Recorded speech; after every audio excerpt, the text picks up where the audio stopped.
Hello दोस्तों, नमस्ते। आप सभी का स्वागत है आशीष क्लासेस पर। रात को 9 बजे आप ये सेशन देख रहे हैं पिछले 5 दिनों से। आज 5th डे है, 5वां सेशन है और हम यहाँ पर भी 15 क्वेश्चन डिस्कस करेंगे। हम जो डिस्कस कर रहे हैं वो एसएससी सीजीएल में, सीएचएसएल में या सीपीओ में या स्टेनो किसी परीक्षा के लिहाज से बहुत ही इंपॉर्टेंट है। प्रीवियस ईयर्स में पूछे गए क्वेश्चंस हैं या फिर कुछ नए क्वेश्चंस मैंने एड ऑन किए हैं ताकि आपको कुछ नई जानकारियां भी मिलती रहें। क्योंकि देखो, अकेले पीवाई क्यूज से काम नहीं चलेगा और अकेले नए क्वेश्चन से काम नहीं चलेगा। दोनों ही चीजें आपको चाहिए। आपको पीवाई क्यूज भी चाहिए ताकि आपको ये पता रहे कि पैटर्न क्या है, और आपको नए क्वेश्चंस भी चाहिए ताकि आपको थोड़ा सा अपडेट भी अपने आप को करते रहो और कॉम्प्लेक्सिटी जो होती है क्वेश्चंस की उसको समझ सको। अगर आप कोई बैच ज्वाइन करना चाहें तो एसएससी सीजीएल का एक बैच उपलब्ध है। ये वाला बैच, इसमें ग्रामर के 2 पोर्शंस दिए हुए हैं। 2 आपको ग्रामर के पैकेज मिलेंगे। एक grammar zero to advance level, जो केवल ग्रामर का बैच था, वो फ्री ऑफ कॉस्ट यहाँ प्रोवाइड करवाया जा रहा है। और एक अपना बैच जो है ग्रामर का, इस कोर्स में जो मैंने करवाई ग्रामर वो वाला। यहाँ मैंने बेसिक से, शुरू से, जहाँ पे मैंने शुरुआत की है कि नाउन को कैसे पहचानोगे, प्रोनाउन कैसे पहचानोगे, एडजेक्टिव कैसे पहचानोगे, वहाँ से शुरू करके और बहुत एडवांस लेवल जहाँ तक एग्जाम का लेवल टच करता है वहाँ तक के क्वेश्चंस करवाए हुए हैं। यहाँ कॉम्प्रिहेंशन भी है, वोकैबुलरी भी है, ग्रामर भी है। ये कोर्स तो पूरा है। और एक अपना बैच चल रहा है ट्रांसलेशन बैच। यहाँ पे हिंदी टू इंग्लिश ट्रांसलेशन हम डिस्कस कर रहे हैं और इन ट्रांसलेशंस में आप 25-26 वीडियोस तो ऑलरेडी देख चुके हैं और नए वीडियोस पर डे अपडेट हो रहे हैं। तो ये वाला सेशन 30 से 40 मिनट का एक सेशन होता है। पीडीएफ भी यहाँ पे उपलब्ध होती है और 1 साल की वैलिडिटी के साथ ये कोर्स उपलब्ध है। तो ये वाला कोर्स भी आप एक्सेस कर सकते हैं। चलो साहब, अपना पहला क्वेश्चन आपको दे रखा है। ये मैंने ईडियम्स एंड फ्रेजेस लिए हैं। ईडियम्स एंड फ्रेजेस से स्टार्ट कर रहे हैं आज की क्लास। मेरी कोशिश यही है कि हर प्रकार के क्वेश्चन हम डिस्कस कर लें, है ना। हर प्रकार के क्वेश्चन डिस्कस कर लोगे तो फिर कोई प्रॉब्लम है ही नहीं। तो यहाँ जो आपको पहली चीज दे रखी है, in for a Penney, in for a pound. तो देखो, पेनी जो होता है या पाउंड होता है, ये मुद्रा ही तो है। मतलब पेनी तो एक पैसा, जैसे मान लो ढेला जिसको बोलते हैं वो मान लीजिए। अब आप 1 पैसे के लिए या 1 पाउंड के लिए किसी चीज में एंटर कर गए, इसका मतलब बड़े सस्ते में ही आपने एंटर कर लिया। ठीक है, तो ऐसी चीज बताइए जो इससे मैच करती हो। ऑप्टिमिस्टिक का मतलब है आशावादी होना, पैसिमिस्टिक का मतलब है निराशावादी होना। To finish what he or she has started to do even though it may be difficult or expensive. To finish what he or she has started to do, कि जो कुछ भी किसी ने शुरू किया हो करना उसको फिनिश कर देना। इवन दो, यद्यपि या चाहे, इट मे बी डिफिकल्ट, हो सकता है कि वो डिफिकल्ट हो या महंगा हो। मतलब जो कुछ भी किसी ने स्टार्ट किया उसको अंजाम देना, चाहे फिर कितना ही मुश्किल क्यों ना हो। To give up an opportunity easily, आसानी से किसी अवसर को छोड़ देना। तो आप किसी डील में हुए हैं इन, और इन किस लिए हुए हैं? 1 पेनी के लिए या फिर 1 पाउंड के लिए। सोच के देखो, मजबूरी रही होगी आपकी और आपने वो डील जो है वो अग्री हो गए उस डील को करने के लिए, कि आपके मुश्किल हालातों में भी, बड़ा मुश्किल काम था, कुछ मिल भी नहीं रहा था बदले में, फिर भी आप एंटर कर गए इस डील में। इसका मतलब मिलती जुलती बात ये वाली है कि आपने, चाहे वो मुश्किल ही क्यों ना हो, चाहे वो काम महंगा ही क्यों ना हो, लेकिन फिर भी आपने वो काम जो है आपने स्टार्ट किया था उसको खत्म किया है।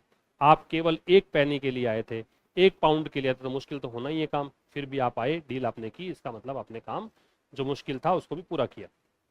डेड वुड क्या होता है? देखो, डेड लेटर जैसे होता है ना, वैसे डेड वुड होता है। अब मान लो कोई वुड है, लकड़ी है, वो डेड हो गई, इसका मतलब वो लकड़ी किसी काम की नहीं है। वरना लकड़ी को आप जला के ऊष्मा प्राप्त कर सकते हो, है ना, लकड़ी को ईंधन के रूप में यूज कर सकते हो। लेकिन जब वो डेड है, मतलब उसमें प्राण नहीं। प्राण नहीं मतलब किसी काम का नहीं, किसी काम का नहीं तो नो लॉन्गर यूजफुल और इफेक्टिव, कि वो प्रभावी नहीं रहा। डिलीवर द गुड्स, डिलीवर का मतलब देना, गुड्स का मतलब सामान।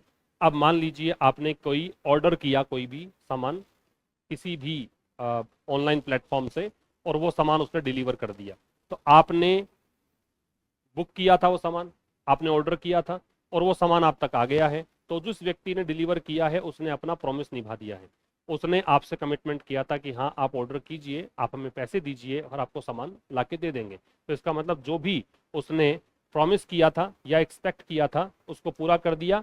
तो प्रोवाइड व्हाट इज प्रॉमिस्ड और एक्सपेक्टेड, कि जो भी प्रॉमिस्ड है, प्रॉमिस किया गया है, या एक्सपेक्टेड है, उसको प्रोवाइड कर दिया है। ठीक है।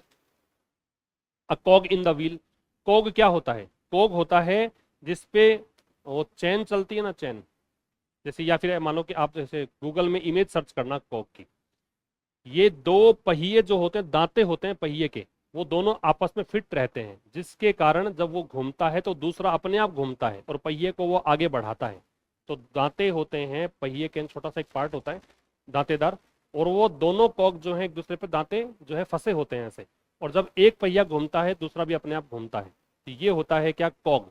तो ऐसे तो छोटी सी चीज है, लेकिन पहिए को घुमाना है ना, मूवमेंट करवाना है, तो उसका होना जरूरी भी है। तो है तो छोटा लेकिन काम का है। तो ऐसा कोई देखो यहाँ पे क्या है, one who is minor, one who holds a minor but necessary post, जो छोटी मोटी पोस्ट ही होल्ड करता लेकिन बहुत नेसेसरी पोस्ट है। वैसे पद तो आपका छोटा है लेकिन बहुत महत्वपूर्ण पद है, ये मतलब है। फिर कह रहा है to clip one's wings, wings मतलब क्या होते हैं? पंख, पक्षी के पंख। क्लिप लगा दी मान लो पंख पे आपने, तो दो पंख हैं, तीन पंख हैं, उसको ऐसे पकड़ के और आपने क्लिप लगा दिया, तो क्या वो फड़फड़ा पाएंगे पंख अपने? फड़फड़ा नहीं पाएंगे। तो इसका मतलब वो उड़ पाएंगे क्या? नहीं उड़ पाएंगे। और पक्षी की जो पावर है वो यही है कि वो उड़ान भर सकता है पक्षी, और आपने उस उड़ान को ही रोक दिया, आपने उस चीज को, उस शक्ति को रोक दिया, तो शक्ति से वंचित कर दिया। तो वंचित करना शक्ति से, तो डिप्राइव वन ऑफ पावर, किसी को अपनी शक्ति से वंचित कर देना। तो ये तो आपके हो गए ईडियम्स एंड फ्रेजेस। अब हम बात करेंगे एक रीडिंग कॉम्प्रिहेंशन वाले पार्ट की, पैसेज की। पैसेज का काम क्या है? सबसे पहले हमें देखना है प्रश्न, चाहे कितना ही बड़ा पैसेज हो, घबराना नहीं है। प्रश्न देखें सीधा सीधा और आंसर पे आएंगे।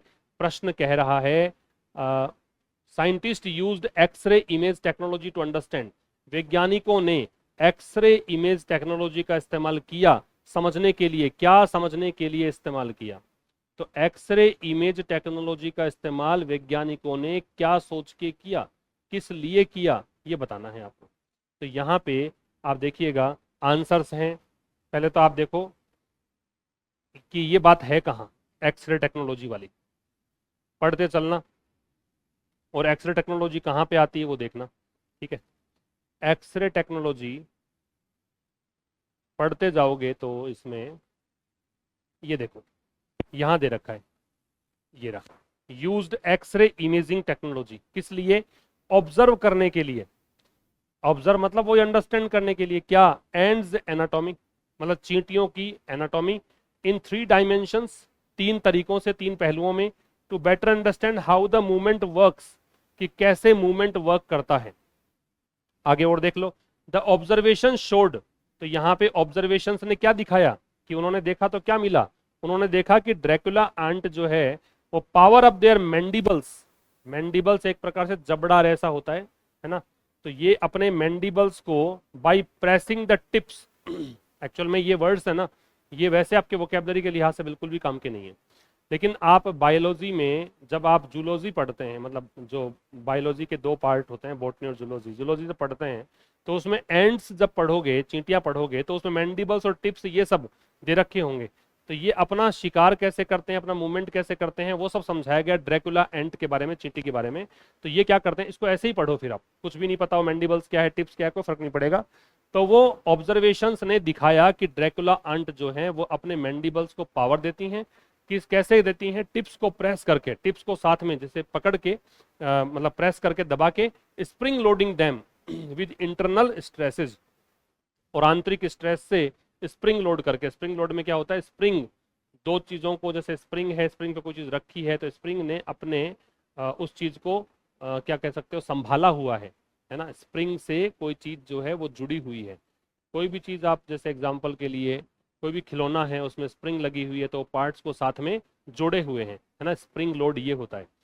तो ये वाली बात है। इसमें क्या बताया है? एंड्स की एनाटॉमी का स्टडी किया है, ये समझने के लिए कि कैसे उनका मूवमेंट काम करता है। और ऑब्जर्वेशन ने क्या दिखाया? जो भी देखा उसने दिखाया कि ड्रैकुला आंट जो है अपने मैंडिबल्स को, टिप्स को प्रेस करके पावर अप करती हैं, शक्ति प्रदान करती हैं, और स्प्रिंग लोड करती हैं उनको इंटरनल स्ट्रेसेस से। ये इसका आंसर आना चाहिए। लेट्स सी आपका 6th में आंसर क्या है। भी आपको मैं पैसेज वैसे करना सिखा रहा हूं जैसे कि टाइम लगेगा नहीं एग्जाम में, आप हर एक चीज का अर्थ निकालना शुरू करोगे, एक एक बात को ध्यान से समझने की कोशिश करोगे, पैसेज को पहले पढ़ोगे तो टाइम हो जाएगा, इतना समय मिलता ही नहीं परीक्षा में। तो आप कीवर्ड्स पकड़ के छोटा छोटा मोटा मोटा आइडिया निकाल करके सीधे 4 ऑप्शन पे आ जाया करो, पता लग जाएगा। तो देखो क्या है, how Dracula ants move so fast from one location to the other. क्या ऐसा था? क्या वो लोकेशन की बात कर रहा है? केवल मूवमेंट की बात तो जरूर की थी, लेकिन वो इतनी तेज गति से जाती है ऐसा बात थी क्या? नहीं थी ऐसी बात। फिर आगे देखो, how Dracula ants move their mandibles to catch the prey. बिल्कुल, अपने शिकार को पकड़ने के लिए मैंडिबल्स को कैसे वो मूव करती है ड्रैकुला आंट। तो ड्रैकुला आंट ने बताया ना, टिप्स को प्रेस करके जो मैंडिबल्स हैं उनको पावर देती है, यही बातें करी है। तो ये आपका आंसर आ जाएगा पहले का। आगे क्या पूछा, the scientist who study Dracula ants, scientist who study Dracula ants call them non destructive cannibals because. जो वैज्ञानिक ड्रैकुला आंट का अध्ययन करते हैं वो उन्हें नॉन डिस्ट्रक्टिव कैनिबल्स क्यों कहते हैं? क्यों कहते हैं कि वो डिस्ट्रक्टिव नहीं है? तो ये बात कहाँ है वो देखो, उसी में आ जाओ आगे। आगे कह रहा है, eventually when one mandible slides across, ये जबड़ा ही है इसका, तो एक मैंडिबल जो है वो दूसरे पर खिसकता है, ईच इज रिलीज्ड, तो प्रत्येक जो है वो रिलीज हो जाता है। ये जैसे यूं ऊपर ऐसे लगा रहता है, वो फिसलेगा यूं आ जाएगा, यूं फिसलेगा यूं आ जाएगा, ऐसा बता रहा है। In a similar motion to people clicking their finger, जैसे कि लोग अपनी फिंगर्स क्लिक करते हैं, देखो ये ऐसे फिंगर को क्लिक किया ऐसे, तो ये देखो ऐसे खिसक जाएगा, इसको खिसकने को बोलते हैं। Dracula ants are mostly found in the tropics in Africa and Asia, इससे चर्चा नहीं करनी हमारे को, प्रश्न जो है वो देखेंगे। They live in large colonies underground and inside tree trunks, so are rarely seen. Their name derives from their unusual feeding habits. उनका नाम जो है वो कहाँ से निकलता है? अनयूजुअल फीडिंग हैबिट्स से, उनकी असामान्य आदतें होती हैं, वो भोजन के लिए निर्भर जो करती हैं वो असामान्य है, which involves a form of non destructive cannibalism, है ना। आ गया। अब देखो क्या, the adult ants are unable to process solid food, instead they feed prey to their larvae and then chew holes in the larva and drink their blood. ये बताना है, इसी के बारे में चर्चा कर रहा है कि नॉन डिस्ट्रक्टिव कैनिबलिज्म, नरभक्षी को बोलते हैं वैसे कैनिबल, ये क्यों होता है वो बताना है। तो यहाँ पे 7th क्या है देखो, they stun their prey before killing them which makes the process painless, ये दे रखा है क्या। They feed the prey to the larvae and drill holes in them instead of killing them. They eat the larvae and the prey and the not adult ants, और they do not destroy the nature but protects it through their actions. क्या दे रखा था इसमें? इसमें जो लाइनें दे रखी है वही दिखानी है, कुछ अपना बुद्धि लगानी है नहीं। तो आपका जो आंसर है वो ये आ जाएगा, 2 नंबर। यही दे रखा था कि वो अपने शिकार पर आश्रित होती हैं, they feed the prey to the larvae, ठीक है, और ड्रिल होल्स इन देम, यही दे रखा था। तो आपका आंसर ये आ जाएगा। फिर एक प्रश्न आपसे पूछा है, the Mystrium camillae ants are called Dracula ants because, क्यों कहलाती हैं वो ड्रैकुला एंट्स? तो देखो ये वाली बात कहाँ है, 1 मिनट, ये नाम देखो, ये रहा, ये पढ़ोगे तो पता लगेगा। मिस्ट्रियम कैमिली दे रखा है, द स्पीसीज मिस्ट्रियम कैमिली। आगे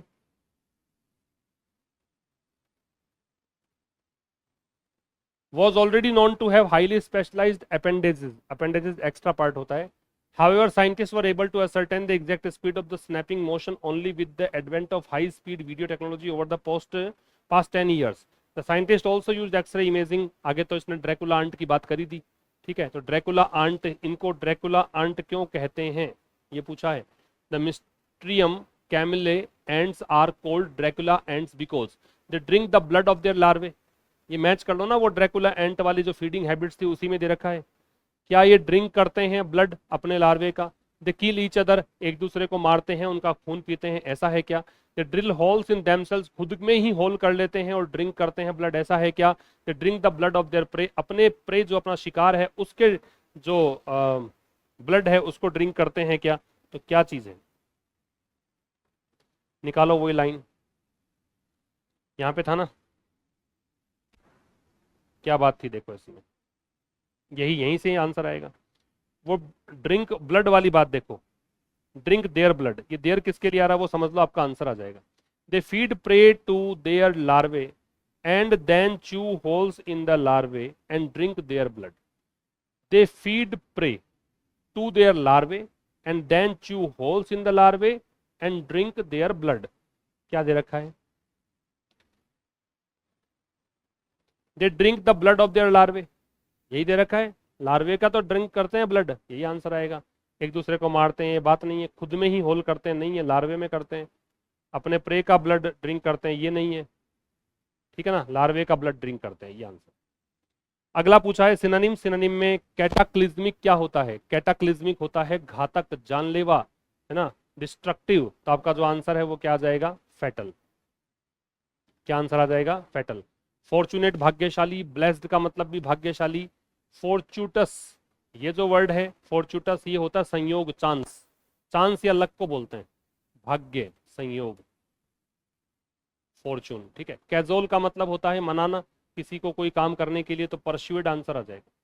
परस्यूड मतलब कैजोल या कॉक्स भी इसको बोलते हैं, किसी को कोई काम करने के लिए मनाना। बुली मतलब डराना, किसी को धमकाना। स्केयर, ये स्केयर सिनोनिम है इसका। और बीट मतलब पीटना, हराना। फिर आपसे पूछा क्लोज टेस्ट, तो देखो इसी सेशन में ही हमने रीडिंग कॉम्प्रीहेंशन, इसी में क्लोज टेस्ट। मैं फिर कह रहा हूँ रीडिंग कॉम्प्रीहेंशन में जो पैसेज है उसमें टाइम नहीं लगाना है, सीधा क्वेश्चन पढ़ के कीवर्ड्स देख के वहीं से आंसर निकालने हैं। ये बात पक्का है कि आपके पैसेज में दे रखा होगा वहीं से पूछेगा, कुछ अलग तो आपसे पूछेगा नहीं। तो अपनी इन्फॉर्मेशन साइड में रखनी है, वो इन्फॉर्मेशन जो गिवन है उसी पे फोकस करना है। As domestic and international pressure is dash on Prime Minister Benjamin Netanyahu to reach dash a deal with Hamas for dash in return for the release of hostages, a senior diplomat at the Ministry of Foreign Affairs here said Israel's immediate priority now is to bring the hostages dash home. As domestic and international pressure is, अब जो जैसे कि घरेलू और अंतर्राष्ट्रीय pressure Netanyahu जो प्रधानमंत्री हैं उन पर कर रहा है, क्या कर रहा है देखो, किस लिए? हमास के साथ डील करने के लिए। तो प्रेशर क्या हो रहा है? प्रेशर माउंट मतलब बढ़ रहा है, प्रेशर नष्ट हो रहा है, वाइप आउट का मतलब होता है डेस्ट्रॉय। तो क्या प्रेशर नष्ट कर रहा है इस व्यक्ति को? ऐसा नहीं है। इरेज का मतलब भी मिटाना है, तो नष्ट करना ही मानिए। और बैकिंग का मतलब सपोर्ट करना है, कि क्या प्रेशर सपोर्ट कर रहा है? तो आप खुद समझ जाएंगे कि आंसर क्या आ जाएगा, माउंटिंग, बढ़ रहा है। तो चूंकि प्रेशर बढ़ रहा है बेंजामिन नेतान्याहू पर, किस लिए बढ़ रहा है? बढ़ रहा है डील करने के लिए। रीच, रीच के बाद में हम प्रेपोजिशन लगाते नहीं है, रीच एक ट्रांजिटिव वर्ब होती है, सीधा ऑब्जेक्ट इसमें आता है। जब प्रेपोजिशन नहीं लगाते हैं तो यहाँ पे आपका जो आंसर आ जाएगा वो क्या आ जाएगा? रीच एन अग्रीमेंट, मतलब अ डील। तो कुछ भी नहीं आएगा, प्रेपोजिशन की आवश्यकता ही नहीं है, एट, इन, टू, कुछ नहीं आता। with Hamas for dash in return for the release of hostages, for dash, for violation, for generosity, truce और war। सोचो जब डील करोगे, किसी से समझौता करोगे तो क्या करोगे? समझौते में क्या हिंसा करोगे? वायलेशन का मतलब तो वायलेंस हो गया, सॉरी उल्लंघन हो गया, उल्लंघन का मतलब इन्फ्रिंजमेंट है। तो डील कैसे करोगे फिर आप? जब उल्लंघन करोगे चीज़ों का तो डील कैसे करोगे? जेनरोसिटी मतलब उदारता होती है ना, कंपैशन होता है, एक प्रकार से दया होता है। वॉर का मतलब युद्ध है, युद्ध करने के लिए करोगे। ट्रूस का मतलब होता है आर्मिस्टिस, आर्मिस्टिस या सीज फायर, मतलब युद्ध विराम के लिए। तो डील किस लिए करनी है? युद्ध विराम के लिए करनी है, सीज फायर। और युद्ध विराम के लिए डील करनी है तो आपका जो आंसर है वो क्या आ जाएगा? ट्रूस आ जाएगा, ठीक है। युद्ध विराम के लिए डील करनी है तो आपका आंसर क्या आ जाएगा? ट्रूस। तो फिर देखो इसमें आ जाओ कि भाई डोमेस्टिक और इंटरनेशनल प्रेशर बढ़ रहा है इस आदमी पर डील करने के लिए। डील के यहाँ पे रीच का कुछ नहीं लगाया, रीच में प्रिपरेशन लगता नहीं है। और हमास से डील करनी है, किस लिए? युद्ध विराम के लिए। और युद्ध विराम कब होगा? कि ये हमास जो है वो जो बंधक बनाए हैं, हॉस्टेज मतलब बंधक, उनको रिहा कर दे। जो इजराइल के लोगों को बंधक बना रखा उनको रिहा कर दो, हम आप पे गोलाबारी और ये सब चल रहा है युद्ध उसको बंद कर देंगे, ये कहा इजराइल ने। मतलब इसके लिए सीनियर डिप्लोमेट जो एक वरिष्ठ राजनयिक है MFA में, विदेश मंत्रालय में, उन्होंने कहा कि इजराइल की तत्कालिक जो प्राथमिकता है अभी वो ये है कि हॉस्टेजेस को वो क्या ले आए? घर ले आए, ब्रिंग हॉस्टेजेस होम। तो देखो यहाँ पे क्या आना चाहिए? Bring hostages, again, to, back और एट, क्या लगना चाहिए? Bring hostages, again home, to home, back home, at home. तो देखो यहाँ पे आपको ये पता होना चाहिए कि ब्रिंग के साथ या गो के साथ या कम के साथ ऐसे होम लगता है तो प्रेपोजिशन टू तो वैसे ही नहीं आता, ठीक है ना। प्रेपोजिशन टू तो लगाते ही नहीं है। जब जब आप ये ब्रिंग के साथ या टेक के साथ या गो के साथ या कम के बाद अगर आप होम लगाते हैं तो होम होता है एडवर्ब, तो यहाँ पे आप टू तो लगाते ही नहीं हो, क्योंकि एडवर्ब से पहले प्रेपोजिशन लगता नहीं है। बैक लगा सकते हो, बैक होम, घर वापसी, इसलिए आपका जो आंसर है वो ये आ जाएगा, ब्रिंग बैक होम। अगला क्या कह रहे हैं, अगला कह रहा है हिज कमेंट्स केम, उनके कमेंट्स आए अ फ्यू डेज आफ्टर, कुछ दिनों के बाद। और किसके बाद, Israel dash all combat troops from southern Gaza's Khan Younis and joint talks with Hamas delegation in Cairo, कि जब इजराइल ने जितने भी युद्ध लड़ रही सैन्य टुकड़ियां थी सदर्न गाजा में, गाजा के खान यूनिस जगह पे है ना, दक्षिणी गाजा वाले जो जगह है, और इन्होंने बातचीत शुरू कर दी थी हमास के प्रतिनिधि मंडल से कायरो में, और किसकी प्रेजेंस में, इन अधिकारियों की प्रेजेंस में, जिसमें इजिप्ट के अधिकारी थे, कतर के अधिकारी थे, अमेरिका के अधिकारी थे। तो इन्होंने क्या कर दिया, निश्चित बातचीत शुरू कर दी, तो क्या किया होगा, सेना को वापस बुला लिया होगा। सेना को वापस बुलाया है तो आपका आंसर क्या आएगा। तो देखो यहाँ दो आंसर्स आ सकते हैं, दोनों ही आंसर सही हैं, क्योंकि ये तो मिसप्रिंट हो गया, वरना एक तरफ फर्स्ट फॉर्म होती, पास्ट की बात है। तो यहाँ पे हैड विड्रॉन, हैड एडवांस्ड, या विड्रू, या पुल्ड आउट, दोनों ही, ये पुल आउट और विड्रू जो दोनों ही हैं, इसका मतलब ही होता है ऐसा कर लेना, मतलब वापस लाना। वापस लाना मतलब आपने से जो अपने क्या बोलते हैं, जो सैन्य टुकड़ियां हैं उनको वापस बुला लिया, विड्रॉ कर लिया, पुल आउट कर लिया। लेकिन प्रॉब्लम एक चीज़ है, यहाँ पे आंसर ये नहीं आएगा, यहाँ पे एक दिक्कत है ये कि आफ्टर दे रखा है, और आफ्टर के साथ हम क्या लगाते हैं, हेड के साथ थर्ड फॉर्म लगाते हैं, तब दूसरी तरफ सेकंड फॉर्म आती है। ये हम पास्ट परफेक्ट में पढ़ते हैं कि आफ्टर के साथ हेड प्लस थर्ड फॉर्म लगाओ तब जाके सेकंड फॉर्म आएगी उधर।